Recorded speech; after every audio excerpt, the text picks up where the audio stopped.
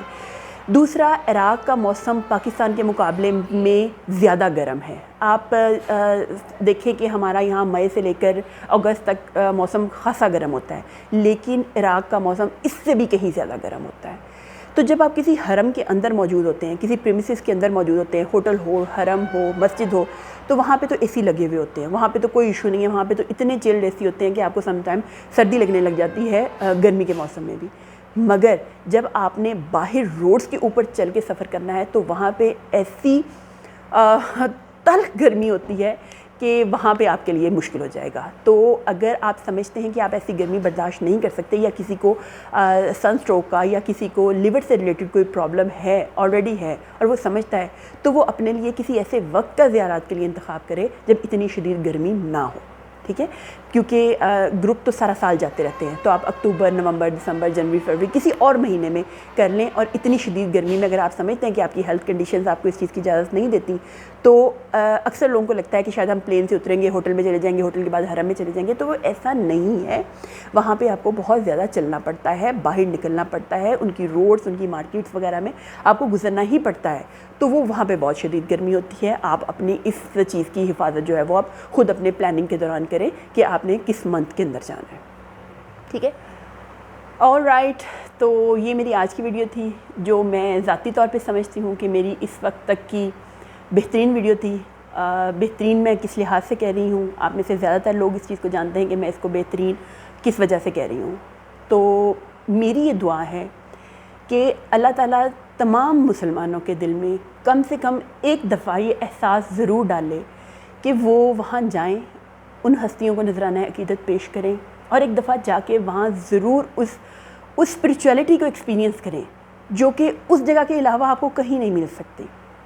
تو کم سے کم زندگی میں ایک دفعہ میری دعا ہے کہ تمام مومنین کو، تمام مسلمانوں کو یہ سعادت ضرور نصیب ہو کہ وہ وہاں پہ جا کے ایک دفعہ اس کو محسوس کر سکیں کہ ان فضاؤں میں کیا ہے، ان جگہوں میں کیا ہے، ان ہستیوں کی وہاں پہ پریزنس نے وہاں پہ کیسا امپیکٹ ڈالا ہے۔ میری دعا ہے کہ تمام مسلمان جو ہیں وہ کم سے کم ایک دفعہ اس ایکسپیرینس سے ضرور گزریں۔ اللہ تعالیٰ ہمارے دلوں میں محمد و آل محمد کی محبت کو ہمیشہ قائم رکھے۔